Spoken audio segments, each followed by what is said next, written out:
Hello and welcome to the Keto Man's Club podcast. We're glad you're here, where each week we talk about men's health and lifestyle. We do so with the foundation of the ketogenic diet and lifestyle. If you don't know what keto is, stick around and you'll find out. The podcast will bring you real, honest fun. Each week we strive to uncover the tips and tricks that you can use in your everyday life to maximize your overall health. Find the clearest path to becoming the best version of yourself that you were meant to be. Hello and welcome to another week's episode of the Keto Man's Club podcast. My name is Chris. I'm one of your hosts, and as always, I am joined by Alberto and Jim. How's it going, guys? So far, so good. Excellent. And Alberto? Yeah, it's not bad at all. We've had quite the weather swing here in Central Texas, where it was like 30-something degrees this morning, and then it's like close to 65 and sunny in the afternoon. Yeah, it was quite the jump today. I have a hoodie on and jeans, but I have a t-shirt under the hoodie. So it's kind of one of those things where I was like, okay, I can always strip the hoodie off, and that's not a big deal. But the weather was a little crazy, and it's going to do the same thing basically overnight. It's going to dip down into the 30s, and then it'll be right back up into the 50s and 60s tomorrow. I hear it's called winter. Apparently. Us in Austin, we have our own variation of it. What has winter been like for you, Jim? We have currently in southern Indiana the snow and the sleet that came on top of it. So instead of being that soft, powdery stuff or the kind that you can build a snowman out of, every step that you take sounds like you're stepping on ice and it's going to crack through kind of thing. So my 3 Labradors have had quite a interesting outdoor experience the last couple of days, because whenever they go outside and they want to run and play, they're picking up their paws like, hey, this is not normal kind of thing. So there's a humorous video of some kind that should be taken. I just haven't done it yet, but yeah. And then we'll probably have 80-degree weather in 3 days, followed by a small hurricane and then a tornado. And then we'll have -40. That's usually how Indiana weather works. It changes day by day. Yeah, that's pretty much what I had growing up in Kansas City. So I totally understand that. Okay, well, let's get into our guys of the week. Alberto, let's start with yours. Yeah, I got a fellow member, Cam Murtaugh. Kind of live by my rule where locations change and keto doesn't. Went to vacation in Mexico and had just posted today, I believe, earlier today, that didn't have any issues staying on track and enjoyed a vacation, ate a bunch of food and rocked on. Yeah, that food looked good. I was just seeing that on my feed, and that was good looking stuff. Jim? Mine this week is Ralph Citarella Jr., and I hope I'm pronouncing Ralph's last name correctly. Ralph posted up a November 2018 photo and a December 2019 photo. Same location in his house and everything. 30-pound difference, about a 7% body fat difference according to his post, and really just a big transformation.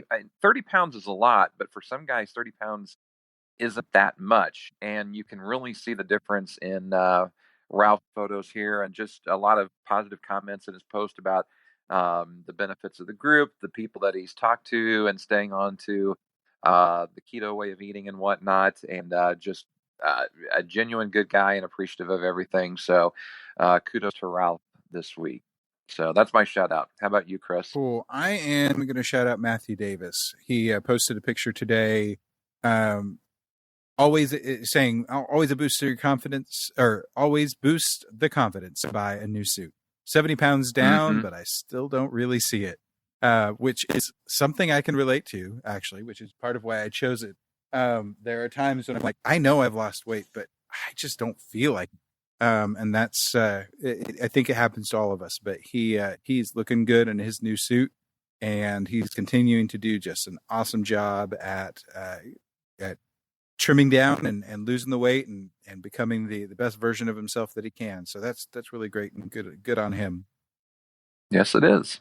So any news that we need to talk about today? You know, for those listening, this is being recorded the week before Christmas, and we're, let's see, it's the 18th of December. So we've kind of done a rush of a couple extra episodes in the last couple weeks, and so this will be out in a month or so from now. But what's new in the world that people should know about?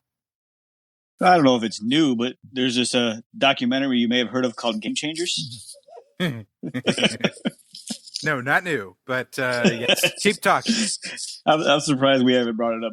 I haven't watched it yet. I'm waiting for our good friend and guest that's waiting so patiently, David Blacow, to come to town, because I was not joking about the steak and Game Changers watch party. I know we'll finish the steaks. I don't know if we'll actually finish the movie. And I say movie, not documentary. Yeah, no, it's fiction. It's fiction. Yeah, that's going to be an interesting thing. We will have good company because of the food and the time spent with each other. But I would probably wager that we'll be looking at the movie as comedy, probably. Hopefully it won't just tick us off and make us stop in multiple ways. So yeah, absolutely.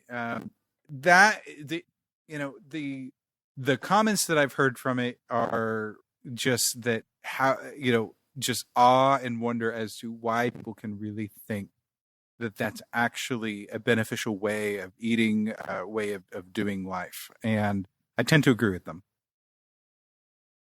Yeah, it's interesting. And I mean, I haven't watched it, so I don't, from the comments I've heard, the same thing. It's just like, it's not so much the stance they take, it's the way they present the information, from what I'm told. So it should be really interesting to watch as I eat about 2 pounds of sirloin.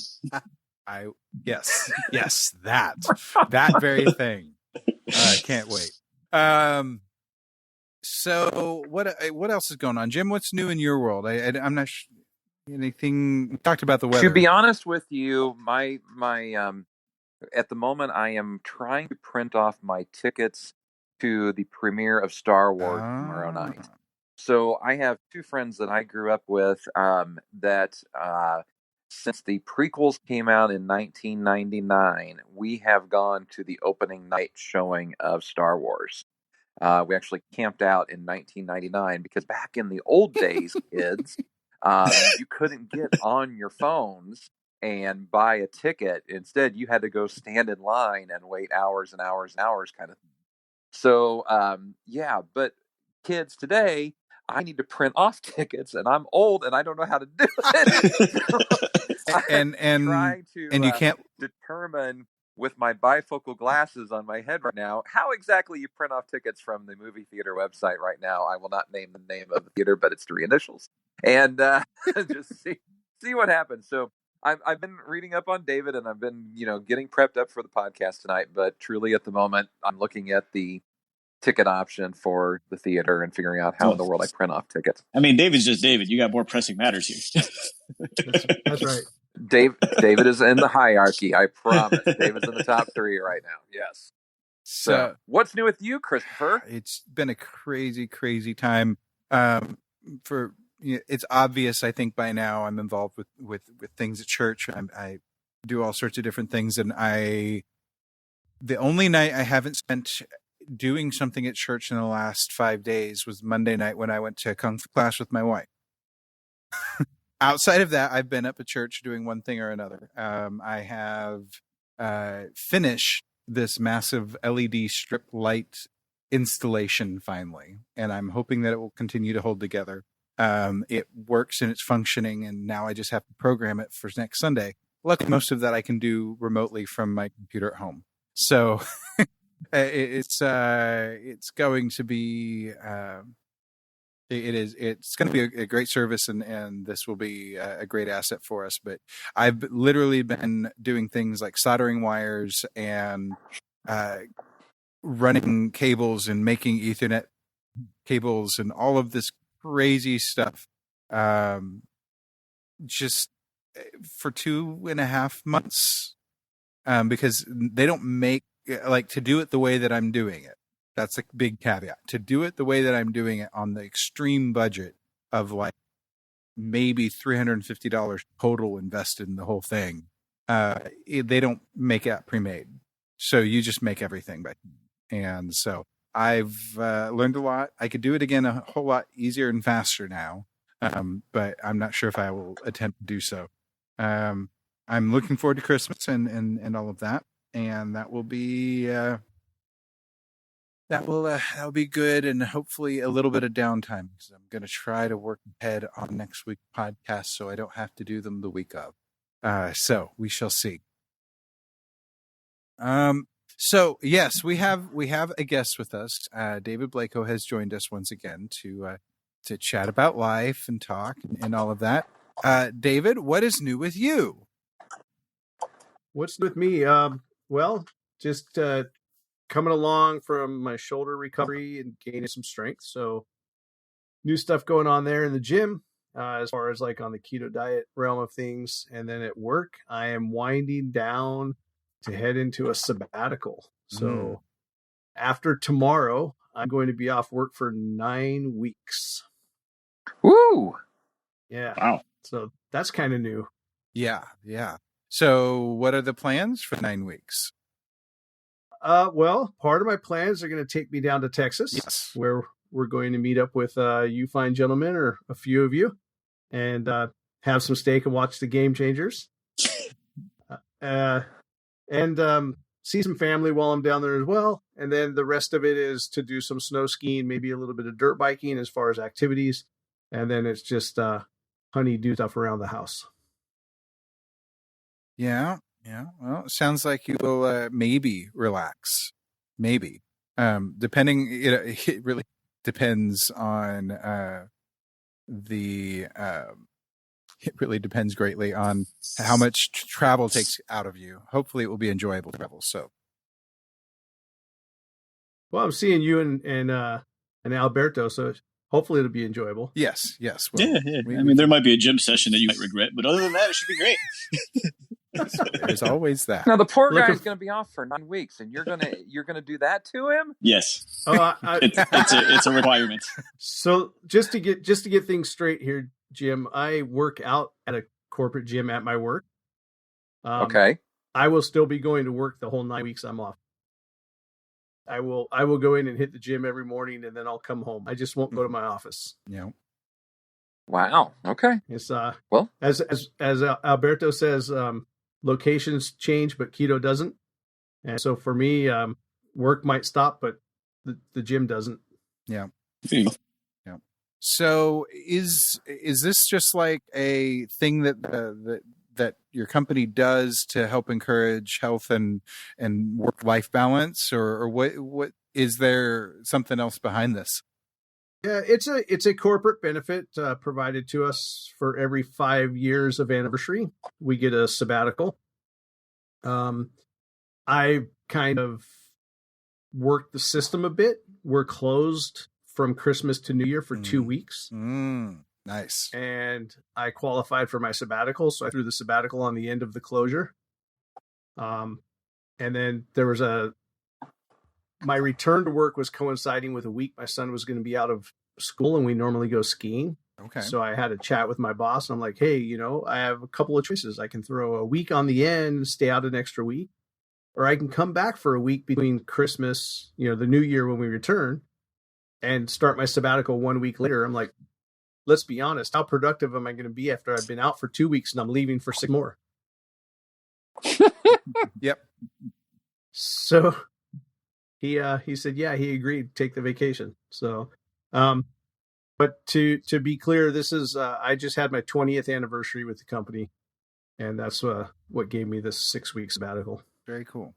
Well, that's a really good benefit, and that's something that I would see as a really helpful thing to make sure that your employees are staying balanced and able to continue to be high performers, because that's now I'm in a completely different realm, but in fact I'm in one of just shy of the ER medical field, the highest stress work environment that there is. People say that people working in call centers and doing tech support, they are just they're just killing themselves almost literally with the level of stress. And I can totally see that from my aspect. But if we had something like that to say, hey, we're pushing you out the door for an extended period of time, not just vacation, but actually extended period of time so you can actually rest and relax,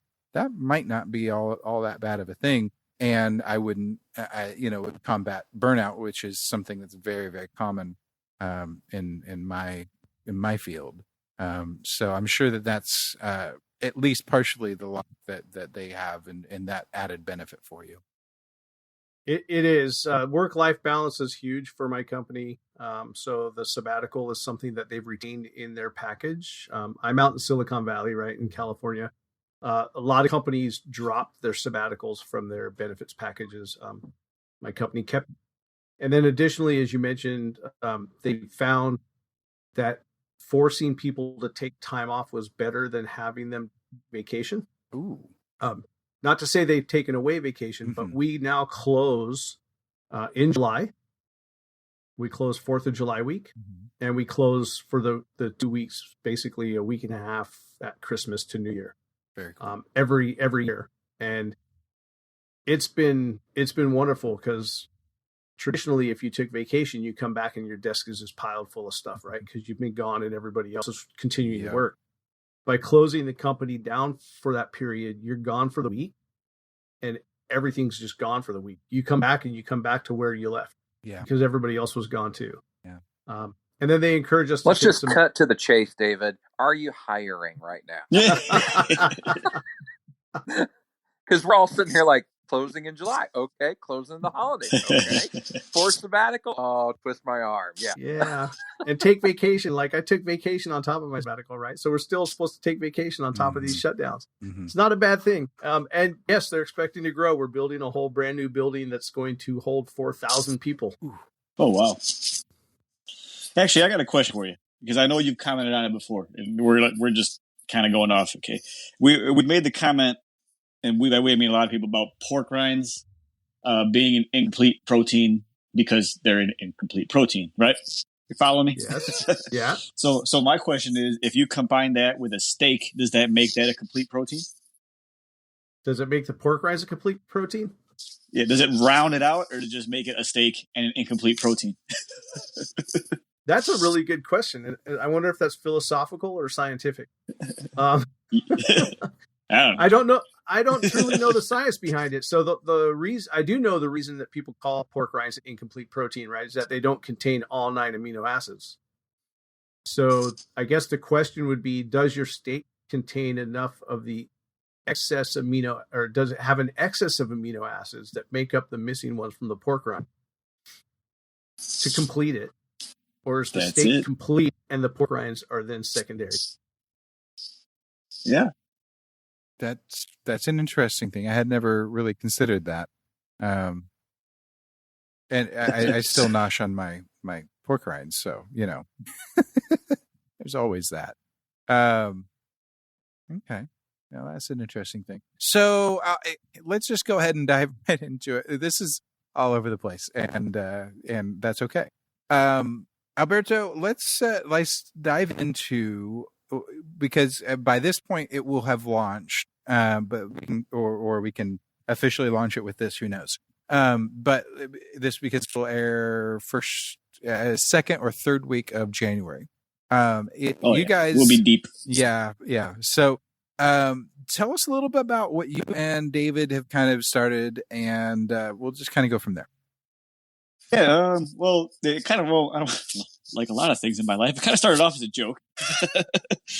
And, it was what member John Lesko had just started out there. When are we ever going to see a Berto style boot camp? And, it got tossed around the comments here and there. And David just so happened to reach out to me saying, hey, if this thing ever takes off, I'd like to be part of it, maybe give you a hand and we can kind of figure it out. And so, one quick conversation led to another quick conversation. And so we are actually live now on December 18th, kind of like a beta run. We've got about 5 guys in there right now. First 2 weeks, we're kind of just feeling things out and we have no diagram. We have no blueprint. We really don't have nothing. We're just trying to kind of feel things out, take some of the guys that are still very, very green and just kind of put them through a month of structured paces, so to speak, to kind of get them on the right track and just kind of push them in the proper direction. So it's available. It's live now. There's dudes in it. We're communicating. There's interaction. I think so far so good, but at the same time, like we have no actual structure built in yet. So right, yeah. Go ahead. Oh, I was just gonna say, yeah, I agree with that. Right, like, not really a structured item. The Keto Man's Club is not it's full of people with different goals, right? So at this point, there's a little bit of a take here of how do we work with these guys and help them achieve their goals with all that accountability and kind of the structure of a boot camp and some guidance, versus maybe some other boot camps where it'd be like, okay, you're going to come to here, so here's your exercise program, here's this, here's that. So at this point, it's a little more freeform. Very cool. So, so for those that are looking to potentially join something like this, you said, some of the more green, the looking for some help, looking for some function. I know there's a lot still up in the air, but what are you hoping that perfect person to join the group would be, and what they should know before they join? Yeah, I mean, because so obviously we all know to get into the Keto Man's Club, you've got to at least know your macros. But I mean, that is kind of that. Okay, so keto, but from there it just kind of opens up a whole new world once you kind of get the hang of things. Like, you get the idea of keto, of how to eat and how to go about your day, but then eventually a ton of brand new questions and problems just start to arise. For instance, some of the conversations we were having today is meal prep ideas, what to do when you travel. One of the guys drives a lot for work. One of the guys, whether he liked it or not, is a world-class athlete and is just looking to up his performance and really has not quite sure how to approach it. He's read too much information over here, too much information over there. And so we're just kind of just jumping all in on it, throwing ideas together and kind of seeing what pans out. And reason I specifically chose David, other than he reached out to me, was I come from the high fat world. I've had a lot of success with traditional high fat keto, works really good for me. Where on the other hand, David seems to be having a little more success, seeing more success with a higher protein ratio. So I think between the both of us, we have two completely different ways of approaching it, but we're still trying to attack the same results. So that way, I can't be, it's got to be 100% my way, because now I got a very sensible man on the other side who can add his opinion, who is equally as valid as mine. Yeah, I think that's a good thing, and I think that will be a good balance. I'm probably going to have to join because I need to do something. So, what do you, when you guys were putting all of this together and everything, and this kind of comes from a survey that Chris put on our group, what are you finding are the common questions that guys are having? I mean, is it a matter of they're farther along the process, or are they newer and just trying to dial in on things, or do you have all the above? Go ahead, Dave. Oh, sure. So for now, the focus is more kind of on the newer guys, right? They know keto, but they're a little bit newer. Maybe they're struggling, as Alberto was mentioning, right? Conversations about how to meal prep, how to deal with travel, those kinds of things. So they're struggling a bit. They do good for 3 or 4 weeks, then they fall off the wagon. They kind of fall off the keto train. How do they get back on the keto train? Why did they fall off the keto train? So looking at that kind of focus, if there's guys then too that are looking to do some sort of exercise work and that kind of thing, then providing that guidance there as well. And that's where I said it's a bit unstructured. So it kind of comes up to each of the individual men and where they're at. As Alberto mentioned, one guy is a world-class athlete.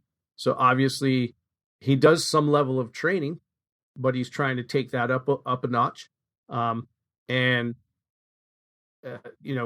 Diet, he obviously came into the keto world for a reason at some point. I believe too, he's lost a significant amount of weight. So he's kind of returning to that athleticism and, just helping to give some guidance into that. Then where does he tweak? What does he do to help with performance? And then the other guys, what do I do? How do I stay on the train? How do I, personally, one of the things I feel like I can try to help people with is food addiction type stuff. I'm for sure a self-professed sugar addict, and have to work and have had to work and continue to have to work at battling against sweets. And that's even ketofied sweets. If I have real sugar, it's a nightmare the next few weeks, but even a ketofied sweet makes the next few nights a battle. And so, that bringing that kind of, that level of structure, guidance, and then accountability. I think the huge piece is the accountability to create the discipline. Yeah. Well, David, go ahead. No, it's a lot of the same issues we see in the Man's Club. One of the big ones that have come up is how to deal with stalls. You receive too much information, you don't know where to go with it. And at least here, if you're selected to go in this group, which, let me take a step back a little bit. Okay, so the whole purpose of this group is no more than 10 people, 12 max is kind of where we got it at right now. And it's going to be one of those things where it's either going to be a 4 to 6 week deal and then you're out. Like, you don't have a choice. I make the rules.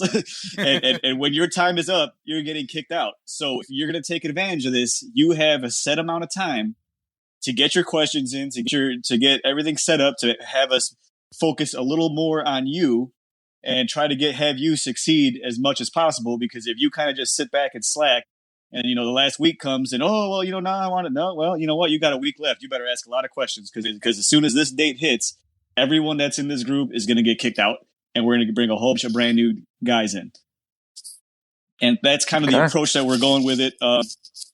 Again, same thing as the main group sees. Some of the stuff we're seeing is stalls, issues with food, issues when we go out. And it's just going to be a slightly more tailored, more exclusive club, so to speak, just to take a handful of dudes that have it in them, just got to bring it out of them and focus a little more attention on them. And the only reason we're going to keep it relatively small is for that exact same reason, so that we can actually pry a little more focus and give more in-depth answers. And, there's going to be a lot of videos involved. I already started recording videos for it. Like, I'm trying to do morning videos, encouragement videos, post everything that goes into your mouth. I don't care what it is. I don't care if it's keto or not. You're going to put it in your mouth, post it so we can see it, so that and my whole thing is like, say you're thinking about cheating on something and you're like, oh crap, I got to take a picture of this, post it in the boot camp. Maybe it's going to make you think twice. Maybe it won't. But if it makes you pause and think just for a few seconds, then that's a good start. And we can work with that and we can run with that. I can say from experience, I've had a couple of surprise texts from Alberto over the last several months where he's, in his motivational way, what was the last thing you ate or something along those lines. So I'm hoping that you get numbers for these participants in the group, that you can just hit them up randomly and like, I saw what you had for breakfast. Just see what the response is. Either that or I haven't seen what you've eaten for breakfast. Well, that too. Yes. That too. Yeah. Yeah, I think. Well, this sounds awesome. Yeah, I agree. Yeah, I mean, it's all up in the air. And even like me and Dave here, I'm sure Dave's got a ton of ideas that he wants to implement, and I'm open to all ideas on how to do this thing. And so right now it's kind of loose. We'll see where it goes, much like, we're trying to create the beginners group, which I think is a great idea. I had spoken to a friend reach out to me that I've known forever. And he actually reached out to me, ironically, it was in Instagram through my keto page. And he was just asking about exercise. Like, hey, what app are you using for exercise? And what app are you using for tracking food? I see all this stuff you're posting. And he just finally let it out. He's like, I just got diagnosed with type 2 diabetes. 37 years of eating like crap. He's like, it's finally caught up to me. He's like, so I'm just going to start working out. I'm down 30 pounds. And so I just, I'm like, what, here's what I use for tracking my workouts. That's all fine and dandy. And I was like, but while we're on the subject, here's a few resources you can need.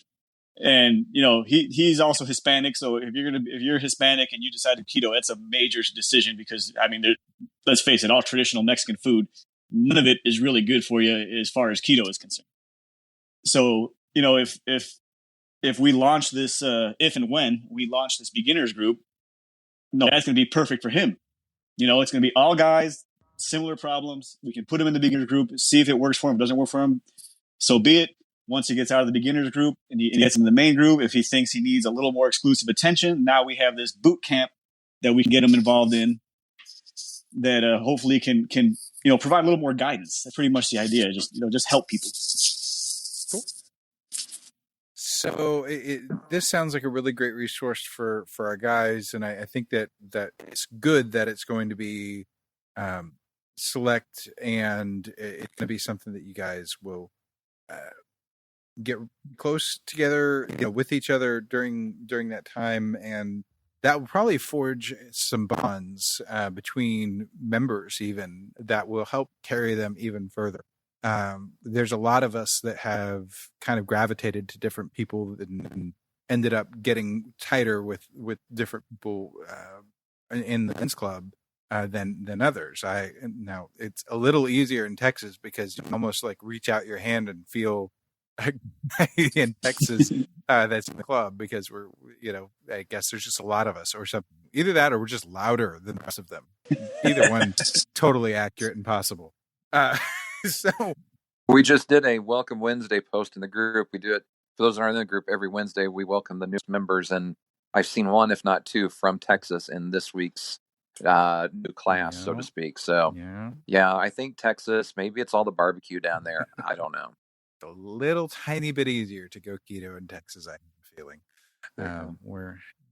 So David, how did you find keto? How did I find keto? I found keto after spending a year of doing low fat, whole grain, bro diet, broccoli, baked chicken, brown rice. And that year yielded really poor results in my weight loss journey, like only 18 pounds of weight lost. That year also included 5 days a week in the gym. So I reached out to a friend of mine on Facebook who had lost 105 pounds and had kept it off for 5 years.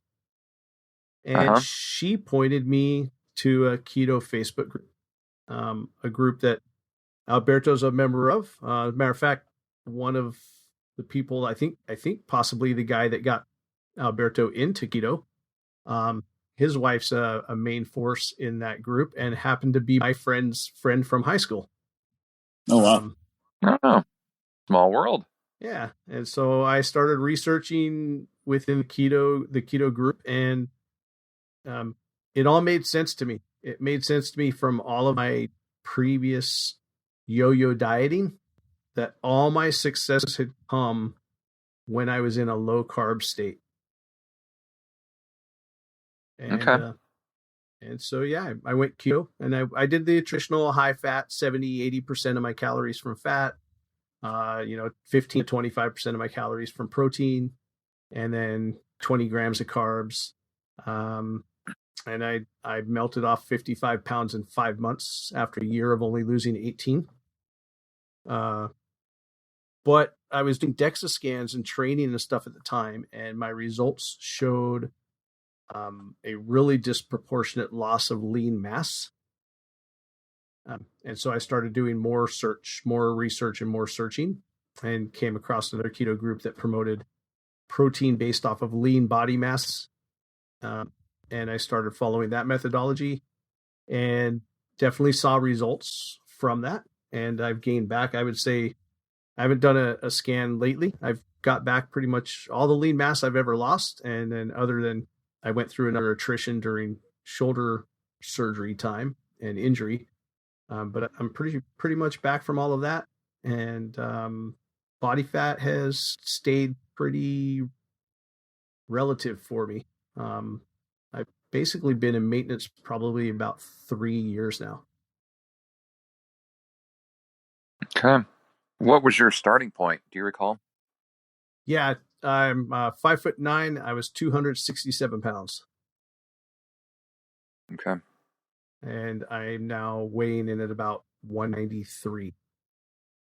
Yeah, we talked about it before, and I use the word fascinating here because I know you, but you have the capability of fluctuating weight like no one I've ever run into, and it doesn't even have to be like you had a bad cheating weekend. You could just eat. If I remember correctly, like you could just throw down a handful of almonds and your weight will shift dramatically. It's probably a little more than that. The most dramatic was one weekend I had like just a ton of cashews. I went way over my carb thresholds. I had cashews. I had like a cauliflower crust pizza, I think, and some other crap. And between Friday and Monday, I shot up 17 pounds. Oh my gosh.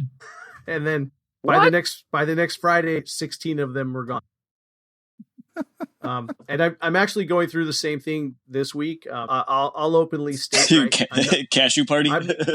No. For me, I try to remember it's all about progression, not necessarily perfection. I had a work outing on Monday, and it was a team building event at a cooking school. So hors d'oeuvres and stuff were pretty good. We had some chicken satay and they had some grilled shrimp and different stuff. So I kept it pretty good. But the team building event was to break into groups, prepare a dish, and then compete for which team made the dish the best. Our dish that we had to make for this event was bread pudding. Oh. So, perfect. I did enjoy the fruits of my labor. We took first place, by the way. Made a fantastic bread pudding with pears and raisin in it, and then a salted caramel bourbon sauce. That was pretty fantastic. But I'm up now. I'm up 7 pounds since Monday. That's insane. Wow. That is crazy. I have had the opposite effect. If I go up, if I go up on my carbs or kind of off plan a little bit, I'll go up a pound or two, and then I'll go down a pound or two, and it's just this little bubble. And I've ridden it for far too long. I've got to find whatever it is that I need to bust through. I did actually lower that lower part of the bubble a little bit recently with Carnivore Month, and so that's good. But it's been a while since I've seen a major movement. So we for our listeners a reminder real quickly. There's the reason that we haven't dug into David's like origin stories too terribly much, other than these stats that we've been getting into, is that we actually with him and got his whole story on episode 6. So if you go back and look in the archives of the podcast, you'll be able to hear his whole full-length story. He's had an amazing journey that he's been on, as you can tell just from the little bit that he has shared. So David, let's talk a little bit about what recovery has been like with the shoulder thing, because I think that's all new in comparison to what we covered previously. Yeah. So, it's invasive surgery. During exercise, during bench press, I injured my shoulder. At the time, I didn't really think it was an injury. I just kind of lost strength and the bar was coming back on me. So my spotter helped me out. As a matter of fact, the spotter just thought I wasn't making my last rep, right? He's like, you got it. And I'm looking at him going, no, I don't. Take this bar off me. And that was like in November of 2017, I think. And then March of 2018, I was in the gym. I had kind of deloaded. I had stopped working out so heavy because the shoulder was nagging me. And I was doing a 3x3 or something for the day for bench press. And so I went up a few pounds from the previous workout that I had done, which was like a 3-5. Because I was reducing down to three reps. So I'm like, I could throw on a little bit of pounds for progressive overload. And man, pushing that bar up and just pop. And then the bar was on my chest and I was rolling it down my abdomen, trying to crawl from underneath it. Somebody somebody had to come grab it and help pull it off me. And I lost my arm, and I was actually away on business travel at the time. I was at a conference in Las Vegas. So I spent the week in Vegas at the conference, just stretching my shoulder in the shower and icing it. And I came back and it was like, all right, it's gotten better, but it's not good. Time to go see a doctor. And I had severely torn, like I had severed the supraspinatus, my rotator cuff. And so I had to go under the knife. They had to fix 2 of my 3 major rotator cuff muscles. One of them, apparently, I probably tore back in that November timeframe because the doctor said it was so atrophied, he barely got it back in place. So I was definitely injured and never knew it. And recovery is it's a long road, especially for an old guy. You're not that old. I've got a lot of years on a few of you on the call. I think I've got a lot of years on a few of the people in the group.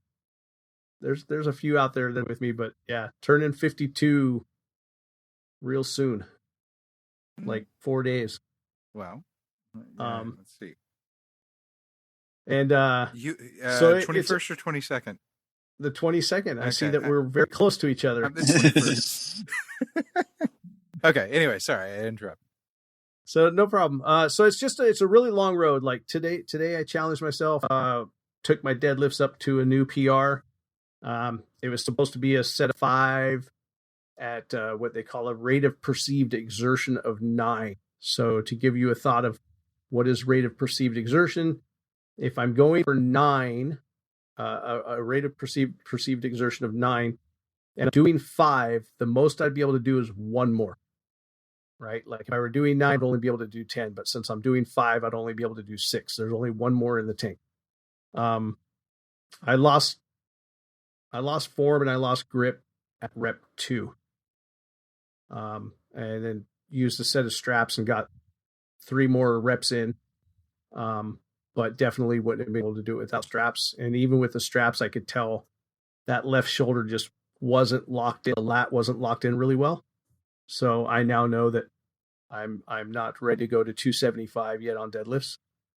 And it's time to focus. When I change my program in about 5 weeks, I'll look at doing a program that's more around lat training, back, using dumbbells and single arm cable stuff so that I can work that left side a little more independent without the right taking over and being dominant. Do you have access to a hex bar? I do.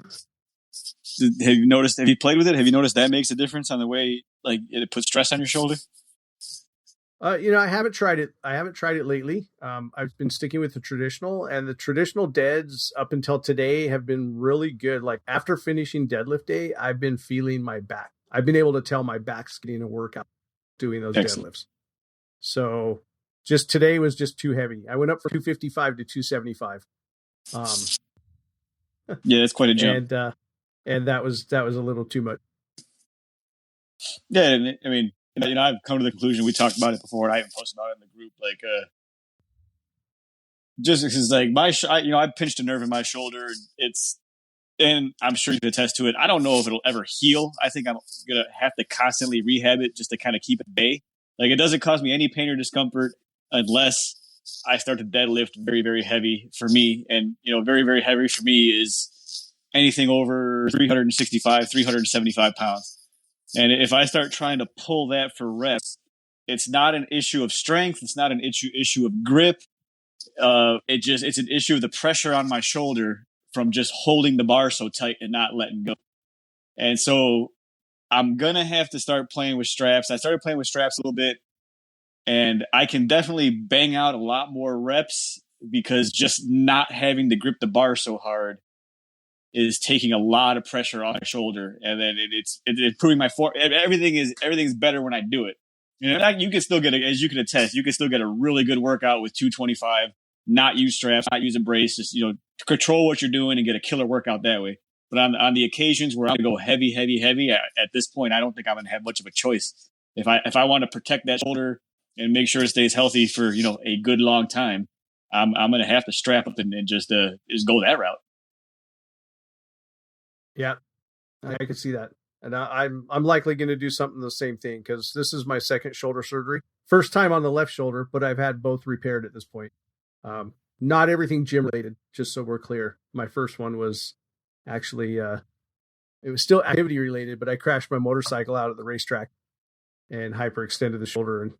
And then workouts exacerbated the injury and ended up making me require surgery.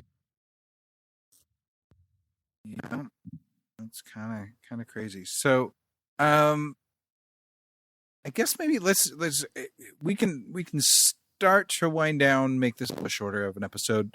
We've had some longer ones lately, anyway. But let's talk about gym safety a bit. What type of things are you guys doing that are, especially to get up higher in weight? I know for most of us, for me, most of the time I have to listen to my body and say, okay, I actually am feeling good on this, or nope, I don't have this. But when you get higher in weight, even small amounts of change can be a big deal. What are you guys doing to help with that? How do you maximize making sure that you can continue to be in the gym? Well, the saying for real estate, location. Mm-hmm. For the gym, form. That's literally exactly what I just wrote down. Great minds. So absolutely the best thing that one can do to make sure that they're going to have longevity in the gym is work on form. And to work on form, how do you work on form? If you're going to the gym alone, if you're working out in your apartment complex, if whatever, right? So use the resources you have available to you. Use YouTube. Find trainers out there. There's a lot of good trainers. Athlete X, Jeff Cavalier, is awesome for almost all things related to just about every exercise. He is a physical therapist first, athlete second, and personal trainer third, I would say. Maybe personal trainer second, athlete third. But he breaks everything down from that physical therapy perspective. For the heavy lifts, like not Olympic lifting, but for powerlifting stuff, deadlift, bench, squat. Alan Thrall is a good resource to go learn about form and cues, and he breaks it down in a way that really starts to make sense. Like, I've had people try to teach me form before and I didn't get it, and then I went and watched these guys' videos and I'm like, oh, I see what they're saying. That's what he meant when he said engage your shoulders. And instead of engage your shoulders, Alan would be saying something like, oh, you're getting ready to deadlift. Okay, make sure you pull your shoulders back and then try to push shoulder blades down into your back pockets, or pretend like you're squeezing an orange in your armpits. And that helps engage those lats and get those shoulders locked back. So those resources, YouTube, watch videos, try to then engage on those cues.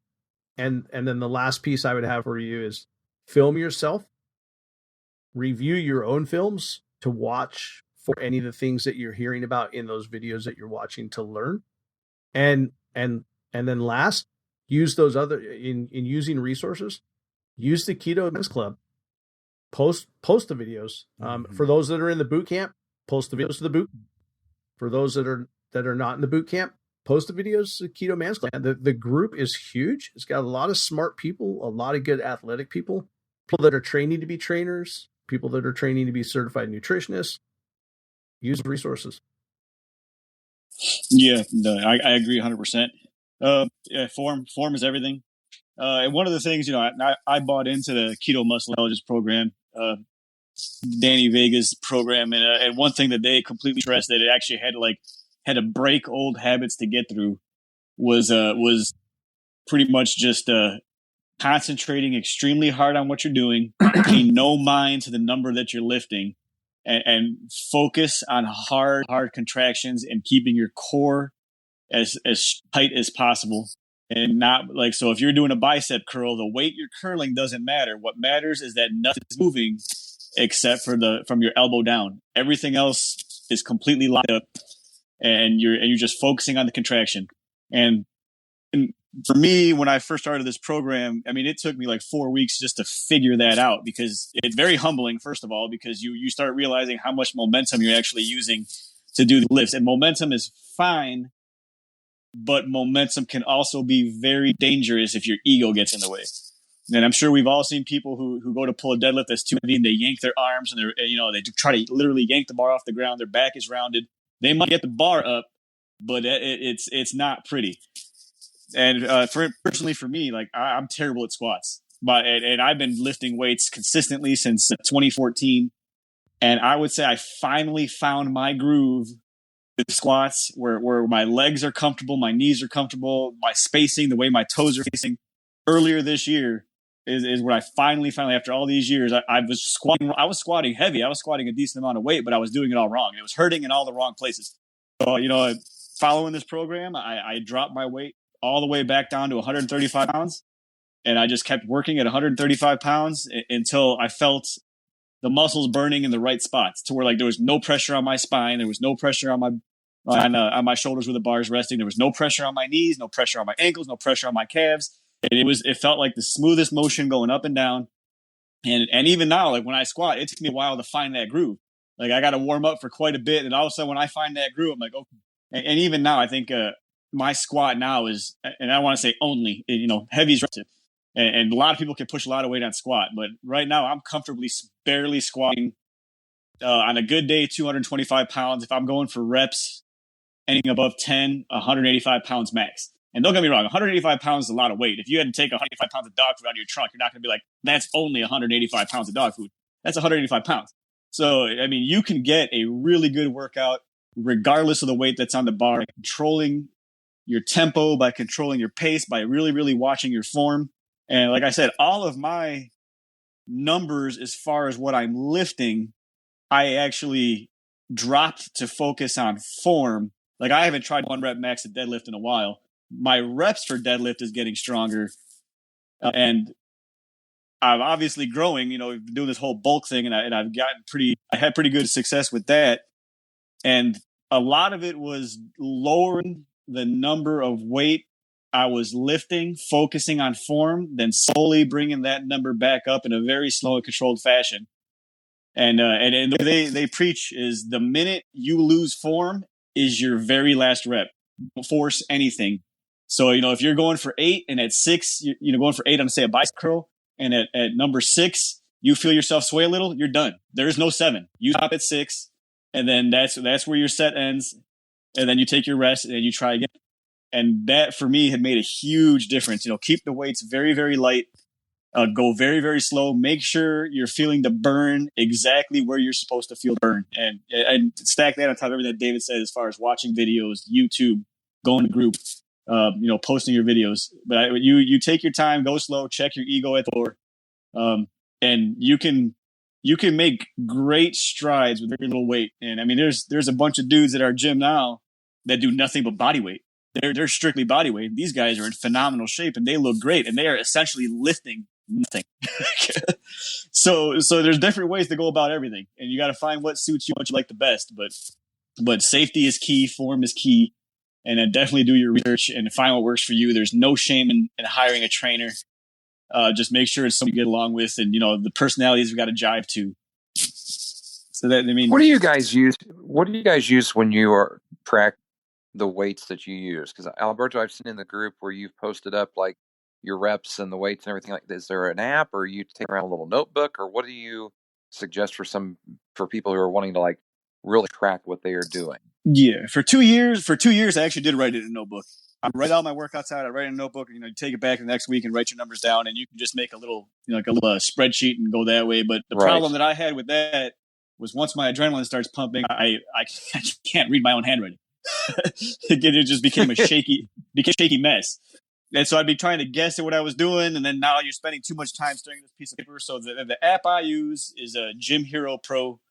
It's Gym Hero, and I paid like $3 for the pro version. But back when I got this app in 2014, there was like 3 apps available for recording. There was really none available that I could find anyways. And this was the best one. A buddy of mine was using it.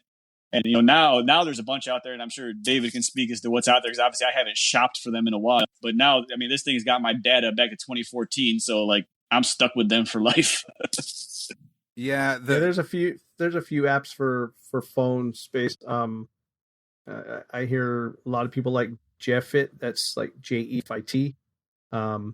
Strong appears to be a good one. One of the guys was recommending Strong, and he actually said what he liked about Strong was it was very intuitive and easy to use for him to type in and set up his workouts. I use Strong. And the other thing that's really nice about Strong, that if you have an Apple Watch, is it will actually track, even in a weightlifting session, it track your heartbeat as you're lifting, so that you get both not only on the lift that you did, but you'll also get a gauge on how cardio intensive it was. That's cool. Yep.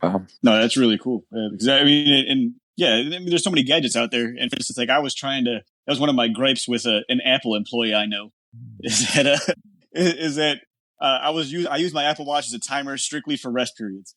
But what you can't do with the Apple Watch is track a workout and then use the breathing app. Because in my head, I'm like, okay, if I can track a workout, but I can use the breathing app on a rest period to control your breaths. My theory is, you use the breathing app, you control your breaths, you could probably recover a little bit faster, or at least make sure you're breathing consistently. But it won't let you do that. So we need to work on that. We're talking about it. I got a little folder. It's called Fitness. It's called Beep Watch, and you can set a timer to beep anywhere from 5 to 60 seconds, and every 5 seconds it'll beep. So I used to use that with bench pressing. I set it for 5 seconds, so it would be 4 seconds down, and it's a 1 second beep. So that 1 second beep would be my push. 4 seconds down, 1 second beep. I got one called Workouts Plus, which is a high intensity interval timer that's completely customizable. And that one, I got a bunch of workouts where if I only got a half hour, 35 to 40 minutes, I have these workouts pre-programmed, and it'll give you a timer. It'll tell you what workout, what exercise you're about to do, what exercise is next. And it'll kind of time it all down for you. So when you're I run a high intensity strength training, which is high intensity interval training using dumbbells. It's a 40-minute workout. It's all muscle exhaustion based. You don't use heavy weights. It's kind of you go for time, just go, and it is absolutely exhausting. And that's why that little app comes in very, very handy, because it times everything for you. You don't even got to think. It takes the thing out of it for you. The thing beeps when it gets down to 5 seconds. Then it tells you what your next lift is, times that out to your preset time, beeps when there's 5 seconds, tell you what your next lift is. And then after that, I got the Gym Hero Pro where I track all my numbers. Yeah, I'm similar to that vein. Other than the fact that I'm not currently tracking on an app gym, I am still a pen and paper guy. So my workouts are in Excel. I'm printing out the Excel sheets. I carry a binder, an actual 1 inch ring, 3-ring binder in the gym with me. But I've had a lot of comments from people in my gym. They're like, they see me writing down everything in my binder every day that I'm in there, and they've commented back about how diligently I'm tracking, because a lot of people are just in there doing their thing. They're really not tracking at all. And then like Berto, I was trying to go to Gym Hero Pro because I really like the heat mapping aspect of it, how it shows the body where it's getting worked out, but I'm still working with customer support to get that worked out. Yeah, they're overseas, so I mean, I don't, that hopefully that works out for you, but there's a little less accountability when you're dealing with a company that's overseas. There's only so much control you have. Correct. And then I've got Strong. I haven't really looked at it. I've had it on for a while and haven't looked at it because I've just been using the pen and paper. I did join Photocracy, but I did not buy the subscription into that. And that was based, it was kind of a social networking aspect to working out. So you could share workouts with other people. You can earn badges. There's a little bit of gamification and that kind of thing. People can see your workouts. People can follow you like on, like Instagram. People can follow you, but they're following you purely at your fitness. And then I have a high intensity interval app, Seconds. That's like minutes and seconds, right? And the Seconds is kind of a high intensity interval app, like Alberto was mentioning, that's really good for Tabata and stuff. So you get to set the exercise, and then you set the duration you want, the rest period between them, how many rounds of an exercise before you move on to the next exercise. And then you can do how many circuits you want of those rounds, and it counts you down. So it's like, it tells you the next exercise is coming up, runs you through that one, lets you know there's 10 seconds left or whatever. I think it's kind of like a boxing bell, ding, ding, ding, that round's over. You get your rest period, then the rest period counts down, and then you start your next exercise. So similar apps, Mhm. different ones that are out there. I'm also on iPhone. I'm sure there are other ones for Android as well. Yeah, there's a lot of 7-minute workout apps that basically hit routines that you can get into and out of relatively quickly. I've never found them to actually take 7 minutes, i.e., they take longer. but that's because I usually have to like hit pause. I'm winded after the first half second. So, I hate cardio. Anyway, so there are a lot of really great options and tools available, and so that's really great. Well, you know, we filled up an hour, so we did good. Any final things that we want to talk about before we start wrapping up for the night? We kind of covered a broad band of a lot. Yeah, we did. And who knows? We may have another session with David whenever he's in town. Record with him. Maybe we'll just have him be an honorary host and have him sit in with us, and then we find somebody else to be the guest. Who knows? We'll see. But we'll see how that goes here in a couple weeks. Looking forward to that in January. I guess there's one thing I want to say is, assuming this whole boot camp thing goes as planned, this one will end probably either the end of January or mid-February.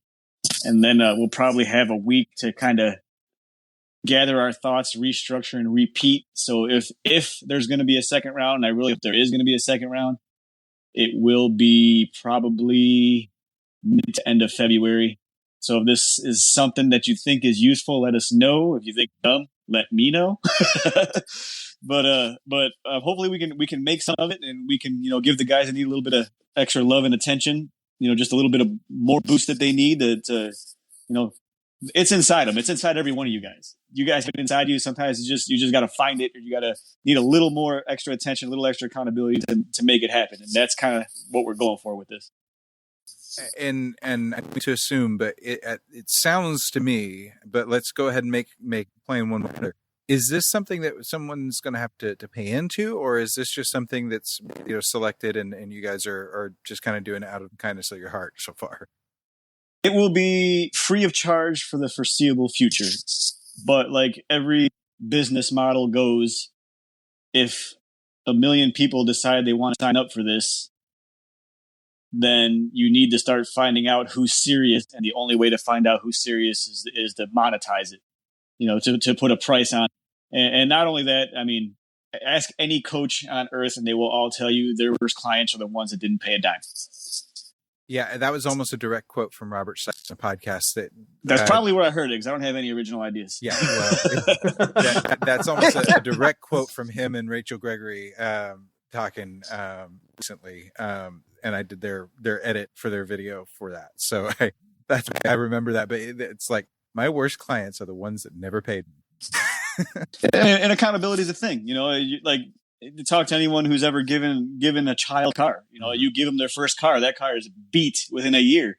Now take a look at the car that they pay for on their own. There's a difference there. It's a thing. So we'll see what happens. If it does we end up charging for this, it's not going to be anything crazy. It's going to be to thin the herd and find out who's serious. Because let's face it, I do everything as cheap as humanly possible.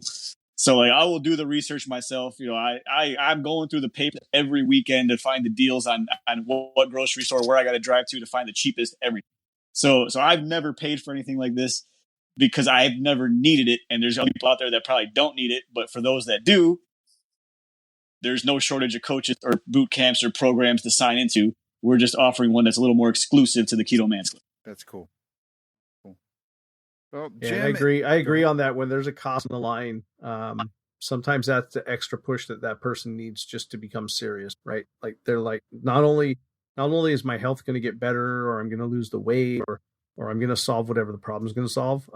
If I don't, I've wasted my money. Well, Jim, any last things to talk about before we close out tonight? I think we touched on it a little bit, but again, TKMC Beginners, our new group. It's for guys who are new to the keto world, learning about macros, learning about working out, learning about all different kinds of things. So if you're discovering this podcast for the first time, if you're one of those gentlemen or ladies out there learning about a different way of eating because of New Year's resolutions, then you take a look at TKMC Beginners on Facebook, see what's going on there. And well, as Alberto said earlier, there's going to be a variety of things that come with that. A more intro approach to different things. So everybody's invited to come and check it and see what it is. Absolutely. Well, let's go ahead and go around the circle. David, where can people connect with you online? You can find me hanging out most days online, Facebook group, the Keto Man's Club. I'm also a member of a few other Facebook groups that you might happen to stumble across, but this is the Keto Man's Club podcast. We'll leave those nameless. You can also you can follow me on Instagram at KetoDave5. And those are the two spaces that I'm active for the keto world, and I'm pretty much active in the social media world at all. Okay, very cool. It can be said for all of us. We're in the group. Tag us if you are reaching out to us or want us to see your message or post. We'll see it. Just give us a shout out on the post or tag us on it, and we'll see it and respond as best as we can. Alternately, you can get all of us on Instagram. I am at Duckman Keto and at Duckman1221 on my Instagram account. And Alberto? I am the Keto Cholo on Instagram. And as Chris stated, the group is probably the next best place to find. Jim? Same thing, the group, and then Instagram at Jim Inman JR. Very cool. The podcast does have its own Instagram account at Keto Man's Club, yes, and we try to post some updates. We're not super consistent on it. We have a lot of great community of people posting and tagging the Keto Man's Club, so you can see some good inspiration if you just watch tags and things like that. Definitely good stuff there. And we're going to try to get more consistent with posting, little clips and promos and things like that, so you can know a good, the good episodes or things that might jump out to you that you might have missed and listening to a previous episode. You can reach out and contact us at the podcast via email, ketomansclubpodcast@gmail.com, or via our voicemail line. Our voicemail line is 512-518-6161. And that's a great way if you have a question and would be willing to have that be, quote, read on the air for a podcast. We'd love to have you submit that, and we can pull it in and be able to use that to answer any questions that you might, as best as we're capable. And I have plans, and we just got to get a hold of the busy people to answer those questions and get them on the podcast, get the phrase, and get them to answer some of the questions you might have about one thing or another. And connect with our Facebook group, the podcast Facebook page, the beginners group, the everything at theketomansclub.com. So theketomansclub.com, and you'll be able to get our socials, social links, and all sorts of stuff there. It's just a simple link tree right now, so there's no like blog or anything right now. Maybe someday we'll develop and become a real boy. There's big goals in 2020. Yeah. Big goals in 2020. So a real pod, the real website. So we'll see how that goes here in hopefully the near future. But the link tree is a great way to be able to connect us on all the levels. So feel free to reach out in any of those. We'd love to interact with you. We love to get to connect with you in every way. That's it for this week. Until next week, make sure to eat meat, lift heavy, sleep, and repeat. Thank you for joining us for the Keto Man's Club podcast. Your support means the world to us. Don't forget to subscribe so you don't miss an episode. Would you help us spread the word about the Keto Man's Club by sharing with your friends and family? We're available on all podcast platforms, so just search for Keto Man's Club and you'll find us. If you would like to connect with us, you can do so a number of ways. Our web address leads to our Facebook group, theketomansclub.com. That's THEKETOMANSCLUB.com. You can also follow us on Instagram at Keto Man's Club Podcast. Lastly, if you have any comments or questions, feel free to reach out via email to ketomansclubpodcast@gmail.com. Thank you again for joining us today, and we look forward to hanging out with you again next week.